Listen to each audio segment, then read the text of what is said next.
আমরা road show করে আসছিলাম, আমরা দেখছিলাম টোটো চালক ভাই, রিক্সা চালক ভাই, অটো চালক ভাই অটো বন্ধ করে এসে হাত মিলিয়ে যাচ্ছে, বলছে দাদা এবার তোমাকেই ভোট দেব।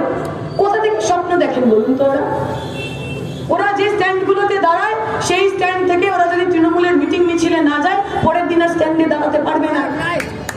গাড়ির সামনে লাগিয়ে রেখেছে তৃণমূলের মুখ, গাড়ির সামনে লাগাতে বাধ্য হয়েছে মমতা ব্যানার্জির মুখ, বাধ্য হয়েছে। তৃণমূলের মিছিলে যাচ্ছে, মিটিং এ যাচ্ছে, আর রাস্তায় যখন লাল ঝান্ডা দেখছে, লাল ঝান্ডা দেখে বলছে এই আমার আসল বন্ধু, এটাই শ্রমজীবী মেহনতি মানুষের আসল পতাকা, এইবার লাল আসবে, এইবার বাম আসবে।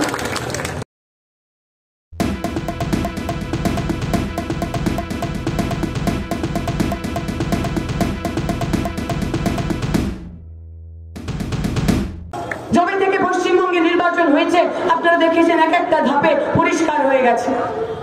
ভারতের বুকে বিজেপির সরকার হচ্ছে না, ওই 400 পার 500 পার তো মিথ্যে কথা, কিচ্ছু হচ্ছে না।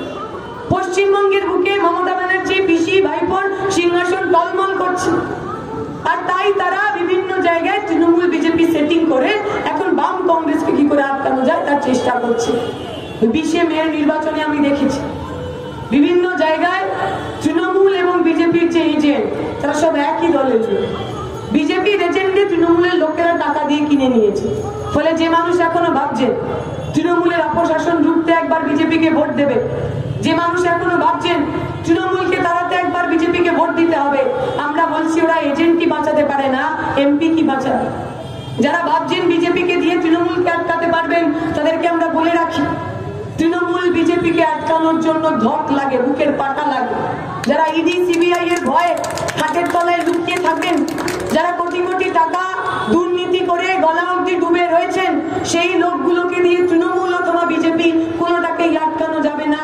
তৃণমূল বিজেপিকে যদি আটকাতে হয় আপনার বন্ধুকে চিনে নিন, কাস্তে হাতুড়ি তারা চিহ্নে আগামী 1 তারিখ ভোট দিন, সৃজন ভট্টাচার্যকে বিপুল ভোটে জয়যুক্ত করুন। কেন ভোট করবেন সৃজন?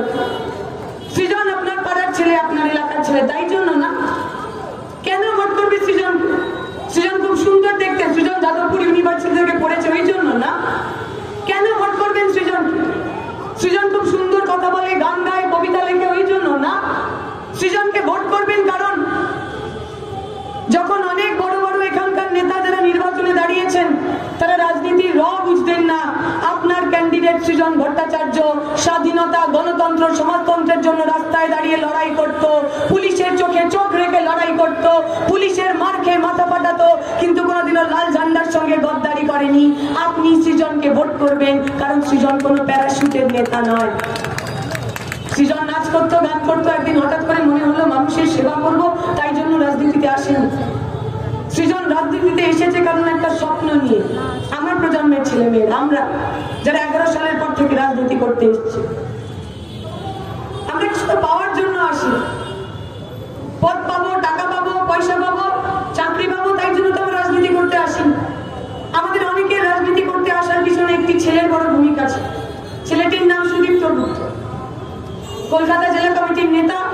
আমরা তখন কলকাতা জেলা কমিটির ছাত্র আন্দোলনের সঙ্গে যুক্ত। কংগ্রেস সুদীপ্ত দা আমাদের প্রত্যেকের নেতা, সুন্দর কবিতা লেখে, গান গায়, স্লোগান তোলে সবার মাঝে উদাত্ত কণ্ঠে। সুদীপ্ত গুপ্তকে আমরা মরতে দেখেছি। সুদীপ্ত গুপ্তর লাশ যখন আমাদের কাছে এসেছিল, সুদীপ্তর ওই হাসি মাখা মুখে প্রথমবার আমরা হাসি দেখি। সুদীপ্ত দার মৃতদেহ যখন আমাদের সামনে এসেছিল, সুদীপ্ত দার স্বপ্নালু চোখের একটা চোখ আমরা দেখতে পাইনি। তৃণমূলের পুলিশ মেরে মাথা ফাটিয়ে ওই চোখটাও নষ্ট করে দিয়েছিল, থেতলে দিয়েছিল, বাইরে বার করে দিয়েছিল। ওই কমরেড সুদীপ্ত গুপ্তকে দেখে আমরা শপথ নিয়েছিলাম। কমরেড সুদীপ্ত গুপ্তের স্মৃতি, কমরেড সুদীপ্ত গুপ্তর মুখ বহুদিন আমাদের রাত্রিবেলা ঘুমাতে দেয়নি। কমরেড সুদীপ্ত গুপ্তর মৃতদেহে, শহীদের মৃতদেহ ছুঁয়ে আমরা শপথ করে এসেছিলাম, সুদীপ্ত গুপ্তর অপূর্ণ কাজ আমরা পূর্ণ করব। যে সুদীপ্ত গুপ্তর স্বপ্ন দেখত প্রত্যেক ছেলে মেয়ে শিক্ষা পাবে, যে সুদীপ্ত গুপ্তর স্বপ্ন দেখত প্রত্যেকের পেটে ভাত, প্রত্যেকের হাতে কাজ থাকবে, যে সুদীপ্ত গুপ্তর স্বপ্ন দেখত যে ছেলেটা মেটা পার্লামেন্ট ইলেকশনে ভোট দেয়, এমপি নির্বাচন করে, প্রধানমন্ত্রী নির্বাচন করে, এমএলএ নির্বাচন করে, তার কলেজে তার জনপ্রতিনিধি কে হবে, তার সিআর কে হবে, তার নির্বাচন করার অধিকারও রয়েছে। আপনারা যারা এখানে রয়েছেন, আপনারা যারা আমার কথা শুনতে পাচ্ছেন, আপনারা যাদের বাড়িতে সুদীপ্তর বয়সী, সৃজনের বয়সী বা আমার বয়সী একটি ছেলে বা একটি মেয়ে আছে, বিজেপির সমর্থক, ভোট দেওয়ার আগে ওই বোতামটা টেপার আগে একবার ভেবে দেখবেন সুদীপ্ত গুপ্তর মতো উজ্জ্বল একটা মানুষ আপনার আমার বাড়ির ছেলে মেয়ের ভবিষ্যতের জন্য শহীদ হতেও কুশল করেননি। সুদীপ্ত গুপ্তর মতো একটি ছেলে আমার আপনার পরিবারের ছেলে মেয়েরা যাতে শিক্ষার অধিকার পায় তাই জন্য শাহাদাত কবুল করেছিলেন। আপনি ওই আগামীর মা বাবা, আপনার দায়িত্ব, আপনার কর্তব্য সুদীপ্ত গুপ্তের মৃত্যু, সুদীপ্ত গুপ্তের শাহাদাত যাতে বিফলে না যায়, সুদীপ্ত গুপ্তের সহকর্মী, সুদীপ্ত গুপ্তের কমরেড সৃজন ভট্টাচার্যকে আপনি নির্বাচিত করবেন। সুদীপ্তদার স্বপ্নকে পার্লামেন্টে বলার মতো একটা কাঁধ, একটা গলা আপনি নির্বাচিত করে পাঠান। সৃজন যদি এখান থেকে যেতে, সৃজন আমার আপনার আওয়াজ হবে, আমার আপনার স্বর হবে। পার্লামেন্টের মধ্যে গিয়ে ছেলে মেয়েদের পড়াশোনার দাবি জানাবে, পার্লামেন্টের মধ্যে গিয়ে গরিব খেটে খাওয়া মানুষের মাথা উঁচু করে কথা বলার দাবি জানাবে। আমরা রোড শো করে আসছিলাম, আমরা দেখছিলাম টোটো চালক ভাই, রিক্সা চালক ভাই, অটো চালক ভাই অটো বন্ধ করে এসে হাত মিলিয়ে যাচ্ছে, বলছে দাদা এবার তোমাকেই ভোট দেবো। কোথা থেকে স্বপ্ন দেখেন বলুন তো? ওরা যে স্ট্যান্ড গুলোতে দাঁড়ায় সেই স্ট্যান্ড থেকে ওরা যদি তৃণমূলের মিটিং মিছিলে না যায় পরের দিন আর স্ট্যান্ডে দাঁড়াতে পারবে না। গাড়ির সামনে লাগিয়ে রেখেছে তৃণমূলের মুখ, গাড়ির সামনে লাগাতে বাধ্য হয়েছে মমতা ব্যানার্জির মুখ, বাধ্য হয়েছে। তৃণমূলের মিছিলে যাচ্ছে, মিটিং এ যাচ্ছে, আর রাস্তায় যখন লাল ঝান্ডা দেখছে, লাল ঝান্ডা দেখে বলছে এই আমার আসল বন্ধু, এটাই শ্রমজীবী মেহনতি মানুষের আসল পতাকা, এইবার লাল আসবে, এইবার বাম আসবে। প্লিজ চুরি করবেন না।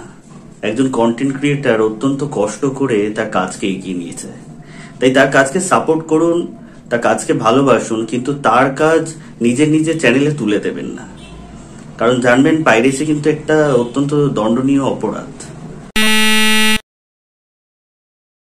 আপনারা দেখছেন আওয়াজ, রোজকারের হক কথা।